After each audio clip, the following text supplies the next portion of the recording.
My name's Dr. Watson, and I'm a good friend of the famous detective Sherlock Holmes. 2 days after Christmas last year, I went to his house at 221B Baker Street. I wanted to say Happy Christmas to him. When I arrived, I found him in the sitting room. He was by the window with some newspapers next to him. There was an old hat on a chair near him, and he had a magnifying glass in his hand. "You're working on something," I said. "Shall I go?" "No," said Holmes. "Sit down and look at that interesting old hat over there." I sat down. It was cold out in the street, but it was nice and warm in Holmes's sitting room. "Why are you interested in that old hat? Is it something to do with a crime?" I asked. Holmes laughed. "Not a crime, no," he said. "I got it from Peterson, the doorman at the Baker Street Hotel. He found it in the street and brought it here on Christmas Day for me to look at. He also brought a dead bird with him, a good fat Christmas goose, at the same time. I gave the goose back to him this morning. He's cooking it at his house now, and he's going to eat it for dinner tonight." "Oh, first it was a hat, and now you're talking about a goose," I said. "I don't understand." "Then let's begin when it all began," said Holmes. At about 4 o'clock in the morning of Christmas Day, Peterson went home after work. When he got to Tottenham Court Road, he saw, in the street in front of him, a tall man with a goose over his shoulder. Peterson walked behind him for some time. There were some young men in the street in front of them. Suddenly, one of them hit the tall man's hat off his head, and it fell into the road. Then the tall man tried to hit the young man with his walking stick, but by accident he broke the window of a shop behind him.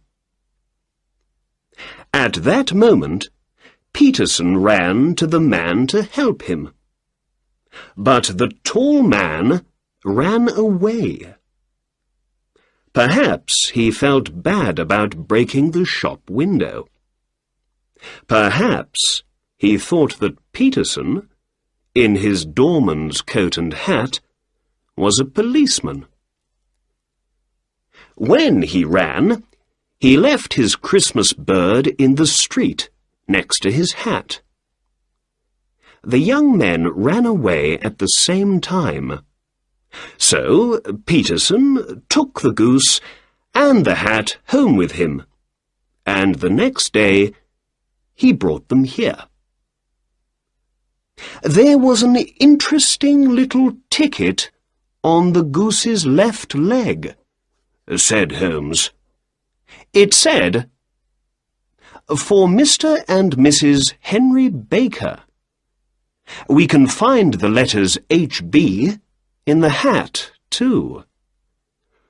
"Oh, so the owner of the hat and the goose is called Henry Baker," I said.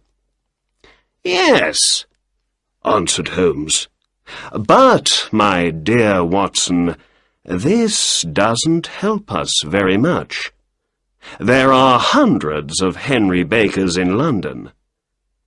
I gave the goose back to Peterson this morning," he went on, "and I said to him, 'Have this for your dinner.' I didn't want it to go bad, you know." "Did Mr. Baker put an advertisement in the newspaper about his hat and goose?" I asked. "No," answered Holmes. "Then how can we find him?" "Well, perhaps his hat can help us," said Holmes. "Here's my magnifying glass, Watson. Now, you be a detective for a minute or two. What can you tell me about the owner of this hat?" I took the magnifying glass and looked at the hat. It was black, but old, and very, very dirty. I saw the letters HB in it. For me, it was no different from any other old black hat.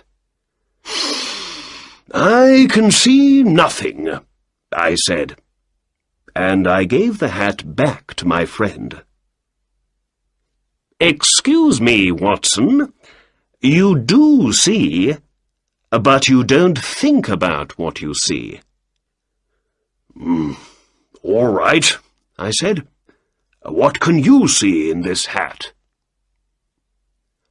"The owner of this hat is an intelligent man," said Holmes. "He was once rich and is now poor.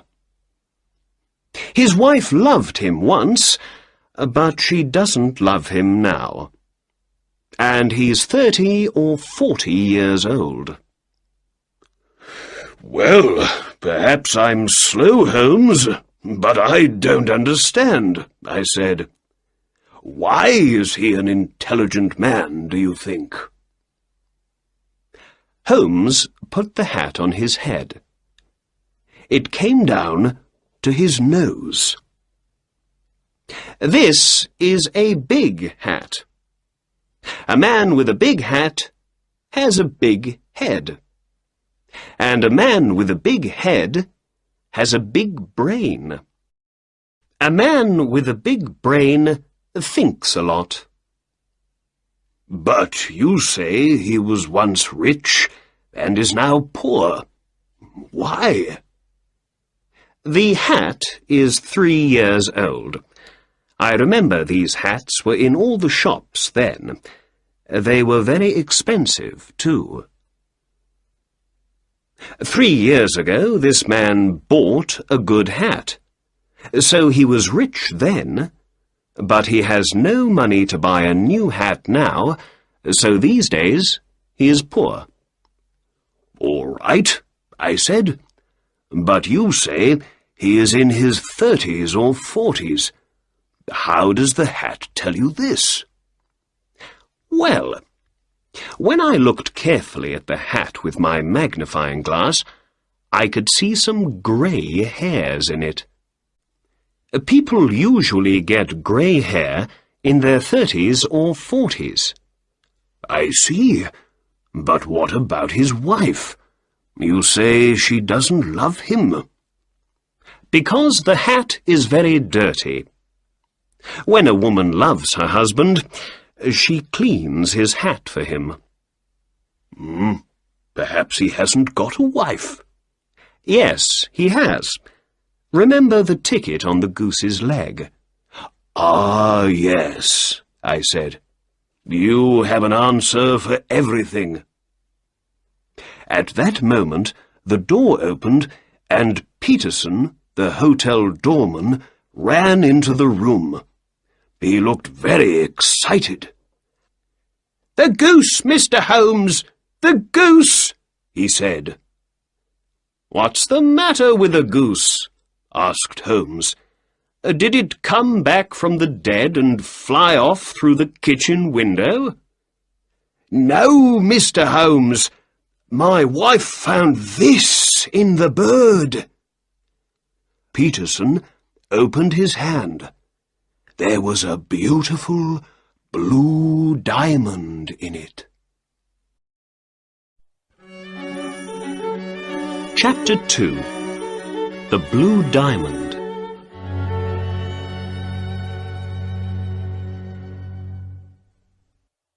When Sherlock Holmes saw the diamond in the doorman's hand, he sat up.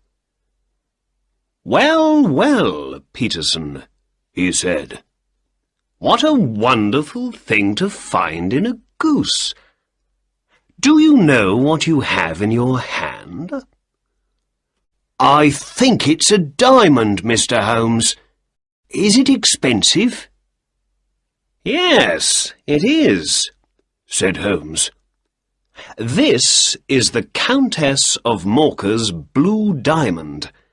It disappeared a week ago." "How do you know that?" I said. "Watson, you must read the newspapers more often. There's an advertisement in the Times today about it. Here, look." Holmes gave the advertisement to me. Then Holmes spoke to the doorman. "It's a very expensive jewel, Peterson. The Countess paid about £20,000 for it. Last week, someone took it from her rooms in the Cosmopolitan Hotel. Now the Countess wants to get her diamond back. She says that she's going to give £1,000 to the finder." £1,000? cried Peterson excitedly. Then, without saying more, he sat down in the chair between us. First he looked at Holmes, and then he looked at me. "The diamond disappeared 5 days ago, I think," I said. "Yes," answered Holmes. "They say a young man, John Horner, took it. Here's a newspaper report about the case." Holmes gave an old newspaper to me, and I read the report. "A diamond disappears from the Cosmopolitan Hotel.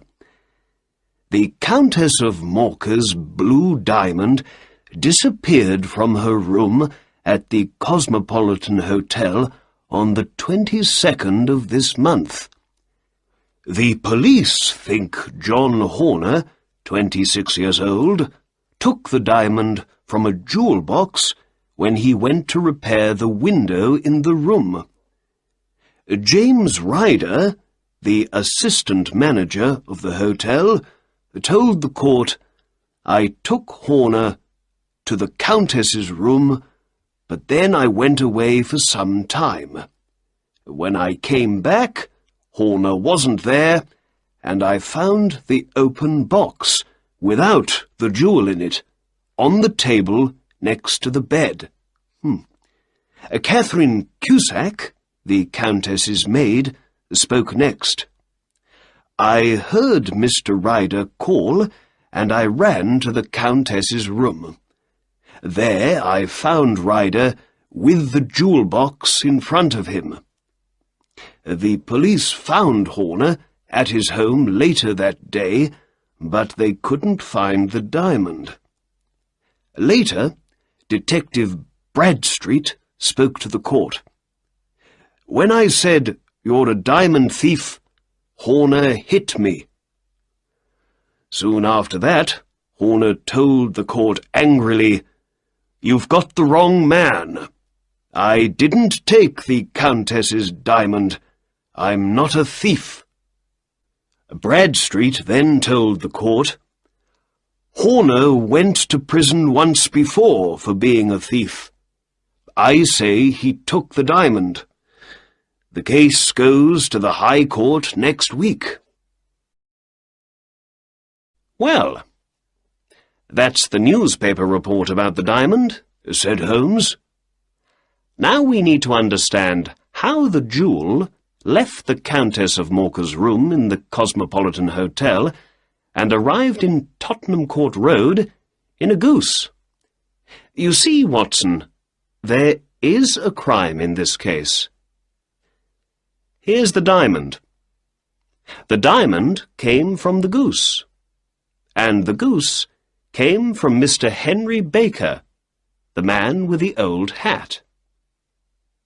I know you felt a little bored when I told you all about Mr. Baker, but now we must find him. Where and how does he come into the case of the blue diamond? The answer to these two questions is most important. But how can we find him? I asked.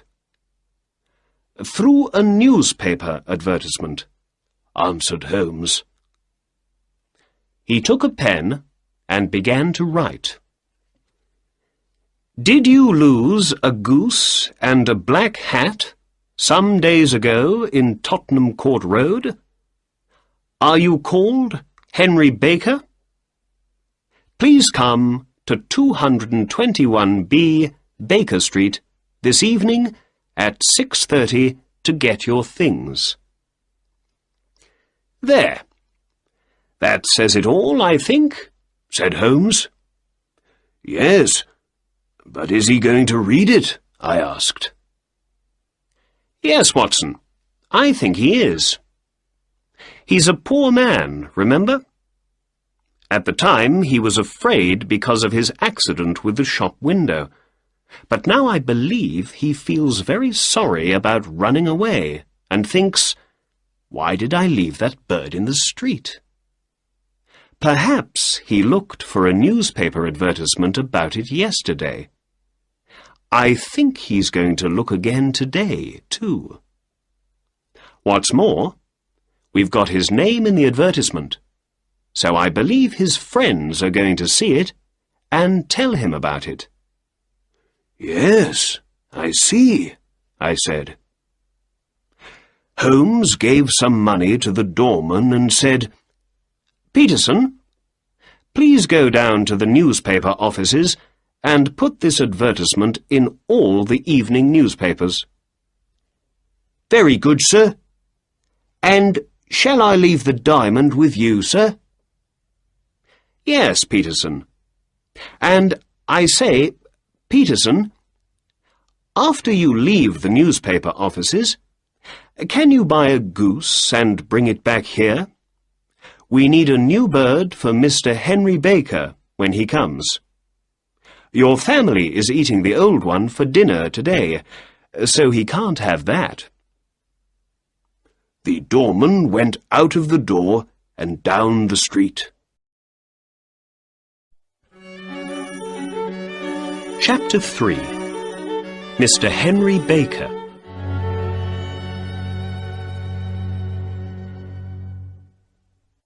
Holmes took the blue diamond in his hand and looked at it. What a beautiful thing, he said. Look at the wonderful colours in it. Dark blues and cold whites. All big jewels make people into thieves and killers in the end. This one comes from the south of China, near the Amoy River. It's only 20 years old, so it's a young thing. But already, many terrible crimes are happening because of it. I'm going to put it in my safe now, and then let's write a letter to the Countess of Morcar and say we have her beautiful blue diamond here with us. But Holmes, I said, I don't understand. Is that young man Horner innocent after all? I don't know. And what about Henry Baker? The tall man with the hat and the goose. Is he the jewel thief, perhaps? No, I don't think he is. I believe he's an innocent man. I don't think he knew there was an expensive diamond in his goose. a jewel worth more than £20,000. But let's wait and see. Perhaps Mr. Baker's going to answer our advertisement this evening, and then we can learn something more about him. All right, I said. I can come back after work this evening. I'm very interested in the answer to this case. Good, replied Holmes. Dinner is at 7 o'clock. I got to Baker Street at 6:30 that evening. There was a tall man already at Sherlock Holmes's front door when I came down the street. He wore a long winter coat and had a Scottish hat on his head. When I arrived next to him, the door opened. Mrs. Hudson, Holmes's housekeeper, said, "Good evening" to the two of us, and we went in and upstairs to Holmes's room. "Mr. Henry Baker, I believe," said Holmes to the man when he came in. "Please, sit down." Holmes looked at me and smiled. "Ah, Watson, good. You are here when we need you." Then he looked back at his other visitor. "Is that your hat, Mr. Baker?" Mr. Baker looked at the hat on the chair. "Yes, sir. That's my hat. There's no question about it." He was a big man with a big head, an intelligent face, and grey hair. I remembered Holmes's words about him. He wore a dirty old black coat, with no shirt under it, but he spoke slowly, quietly, and carefully. I looked at him and listened to him, and I thought, yes, this is an intelligent man. He was rich once, but now he has no money, and things aren't easy for him. "We found your hat and your goose some days ago," said Holmes. "But we couldn't find you very easily, Mr. Baker. We didn't know your address. Why didn't you put an advertisement in the newspaper with your address in it? We waited and waited for an advertisement from you, but saw nothing." Mr. Baker smiled. "Oh, I'm sorry. Advertisements are expensive, and I haven't got a lot of money these days. I had once, but not now," he went on. "And, well, I thought those young men in Tottenham Court Road had my hat and my goose, and I didn't want to put an expensive advertisement in the newspaper for nothing." "I understand," said Holmes. "Now, before we say more, I must tell you something about your goose, Mr. Baker. I'm sorry, but, well, we ate it yesterday, you know." "You ate it?" said our visitor, and he stood up excitedly. "Yes. Well, we didn't want it to go bad, you see. But we bought a nice new goose this morning for you. It's on the table there, by the door. Is that all right for you?" "Oh, yes, yes," said Mr. Baker happily. He sat down again.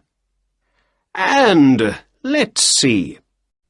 I think we have your old goose's feet, head, and everything from inside it in the kitchen.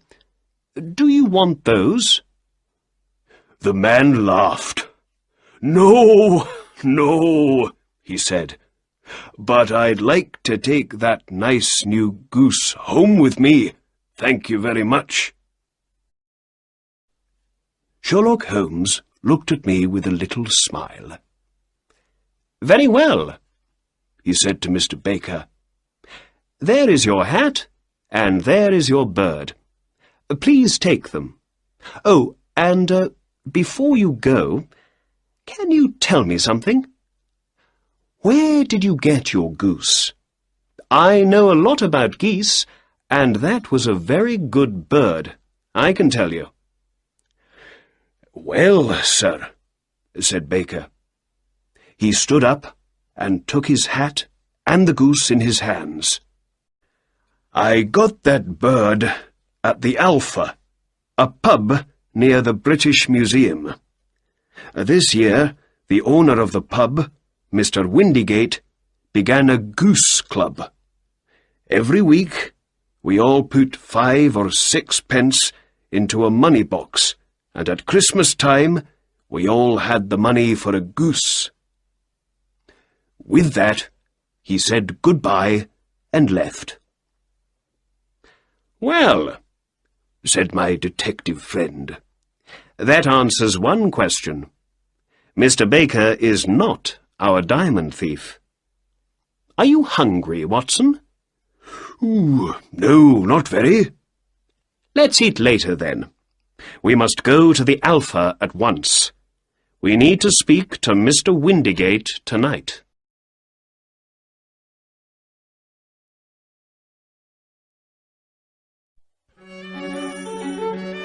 Chapter 4. To Mr. Breckenridge's.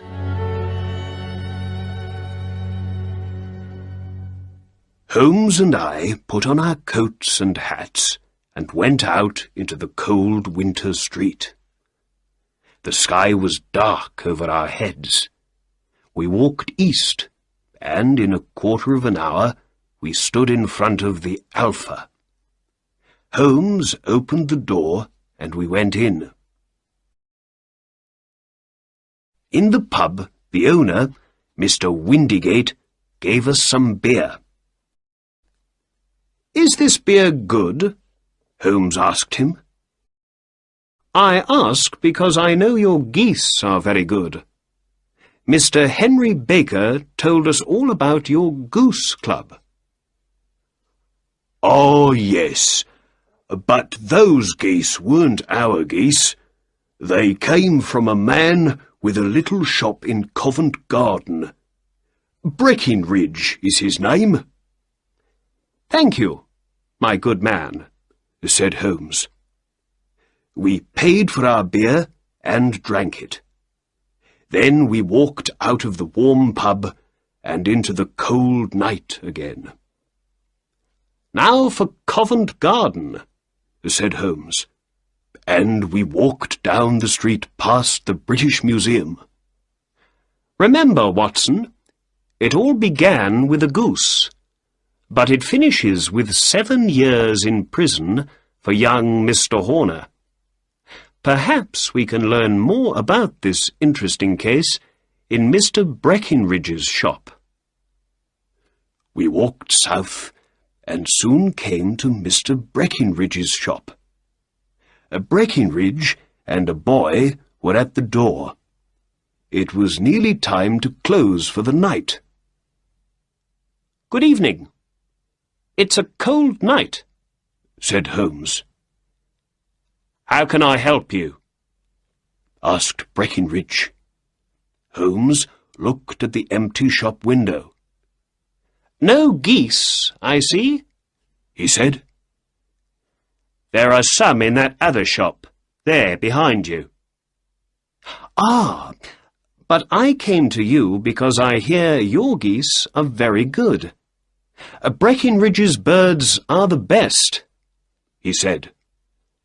"Who said that?" "The owner of the Alpha." "Ah, yes. He had 24 of my geese 2 days before Christmas." "They were very good birds, too. Where did you get them?" "I'm not going to tell you," said Breckenridge angrily. Again and again, people come and talk to me about those geese, and I don't like it. I paid good money for them. I took them to the Alpha, and then I forgot all about them. And then all the questions began. Where are the geese? How much do you want for them? Who did you sell them to? Why are people interested in them? I don't know. They aren't the only geese in London, you know. I know, said Holmes. But who asked you all those questions before? Not me. I had nothing to do with that, you know. But now I need your help. We ate a goose at the Alpha, and I say it was a country goose. But my good friend, Dr. Watson here, says it was a London goose. Which of us is right? It's an important question. £5 goes to the winner. Well then, you lose, and your friend is the winner, said Breckinridge. That goose came from London. I can't believe that, said Holmes. £1 says I'm right. Very well, said Holmes, and he took out £1. I'm ready to pay, but I know you're going to lose your money. Breckinridge laughed. Bring me the books, Bill, he said.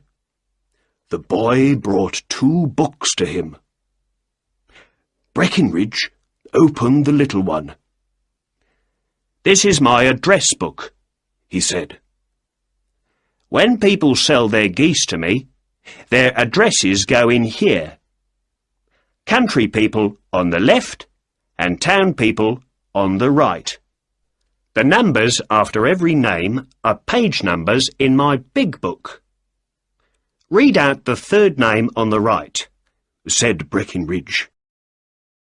Mrs. Oakshott, 117, Brixton Road, number 249, read Holmes.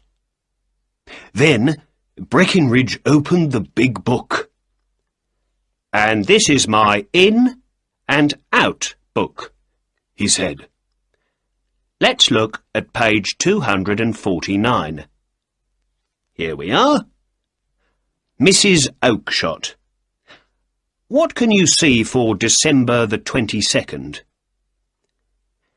24 geese from Mrs. O, read Holmes. All 24 to Mr. Windygate at the Alpha. There. What do you say now? Said Breckinridge.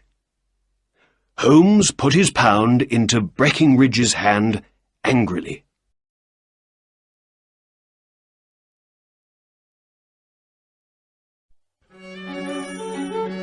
Chapter 5. A Weak Little Man.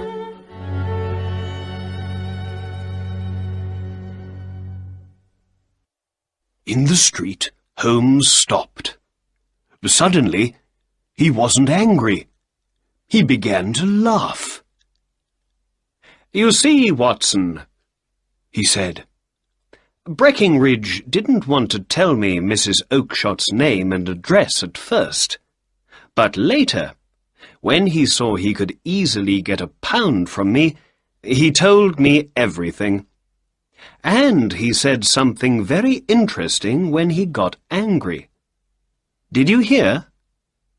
Other people are asking questions about those geese. Suddenly, there was a lot of noise from Mr. Breckinridge's shop behind us. We looked back at it.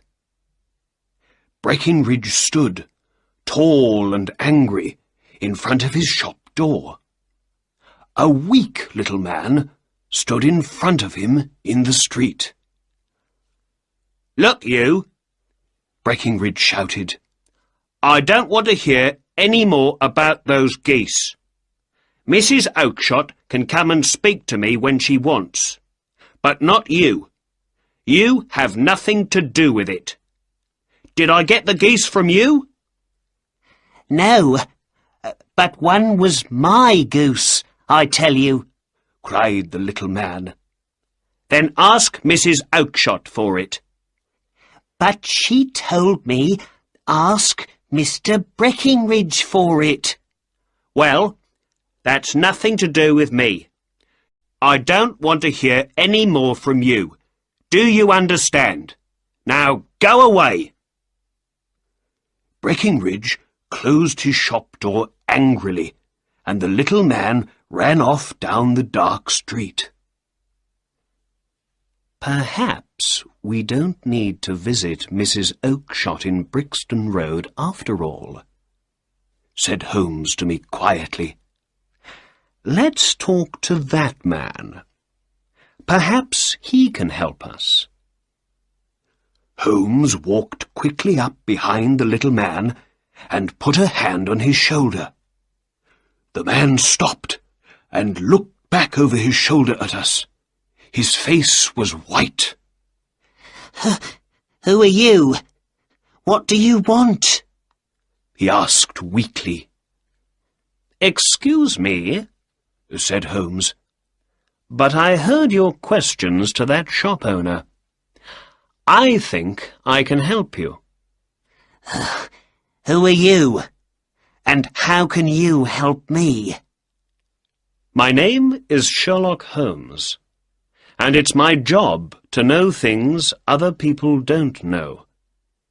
But you can't know anything about this. Excuse me, I know everything.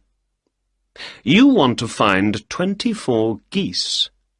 Mrs. Oakshott of Brixton Road sold them to Mr. Breckinridge here. He sold them to Mr. Windygate, the owner of the Alpha, and Mr. Windygate sold them to the people in his goose club. Oh, sir, this is wonderful. Oh, I'm very happy to meet you, said the little man excitedly. You are right. I am very interested in those geese. Oh, more than I can say. Why don't we go to a warm room in my house for a talk, then? I don't like standing here in the cold street. Holmes put out his arm, and a cab stopped for us. But before we go, can you please tell us your name? The little man looked at Holmes, and then at me before he answered. John Robinson, he said. No, said Holmes quietly. We'd like to know your real name, please. The stranger's face changed from white to red. Oh, very well. My real name is James Ryder, he said. Well, said Holmes. Assistant manager of the Cosmopolitan Hotel. Now, let's get into the cab and go home. Then I can tell you everything you want to know. So we got into the cab and went home. Ryder looked excited, but said nothing. Holmes didn't speak at all in the cab.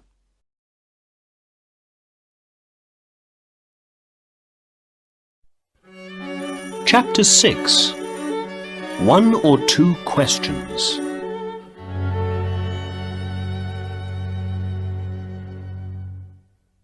When we arrived at 221B Baker Street, we got out of the cab and went in. Back in his sitting room, Holmes spoke at last. Please sit down, Mr. Ryder. Now, where were we? Ah, yes. You want to know what happened to those 24 geese.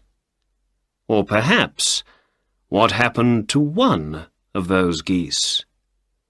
You are interested in only one bird, I think. A white goose with a black tail. "Oh, sir," Ryder said excitedly. "where did that bird go to?" "It came here. And it was a most interesting bird. We found something in it after it died. The most wonderful thing. Here it is."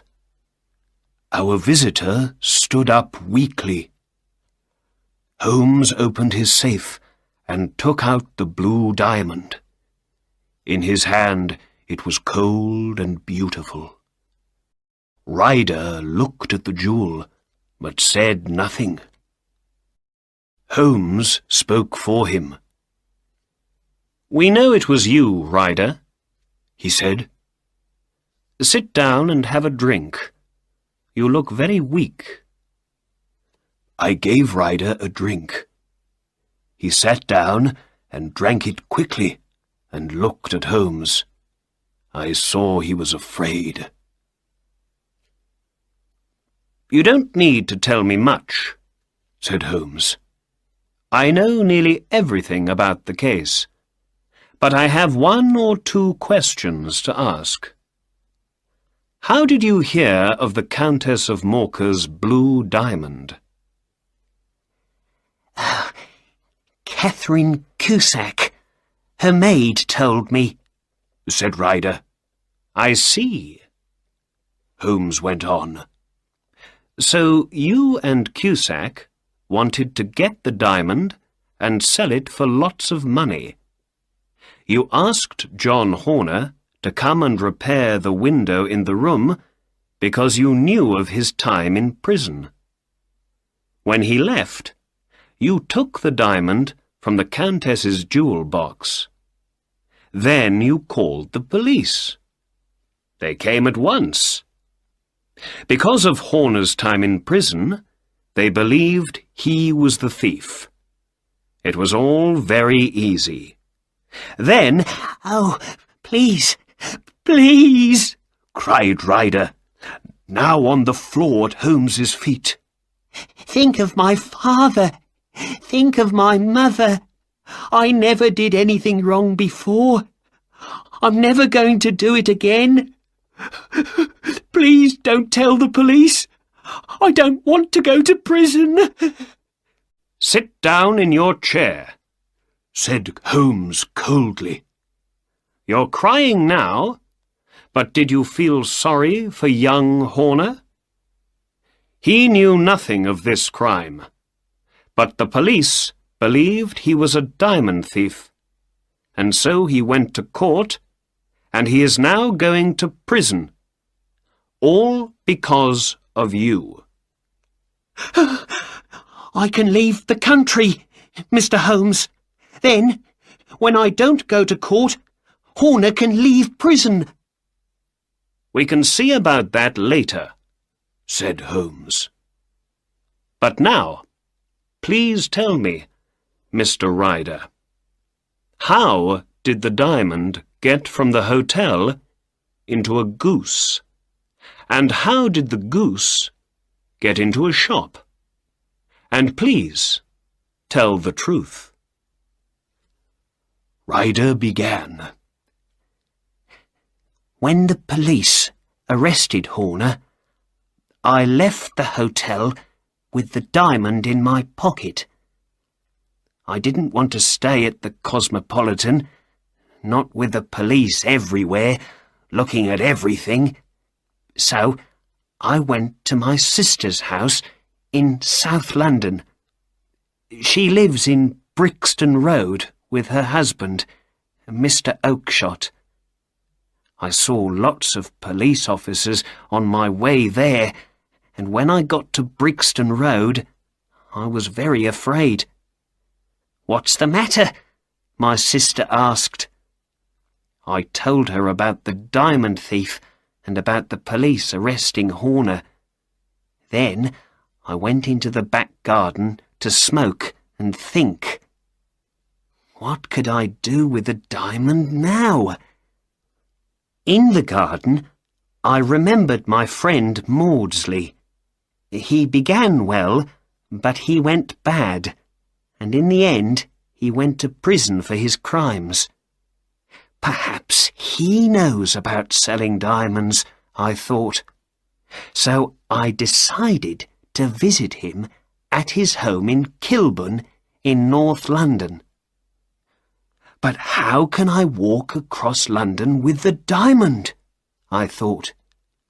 I can't have it in my pocket, not with all those police officers in the streets. Then I looked down at the geese in the garden, and I thought of something. I knew one of those geese was for me, for my Christmas dinner. So I decided to take my goose there and then, and not to wait for it. I quickly caught a big white goose with a black tail.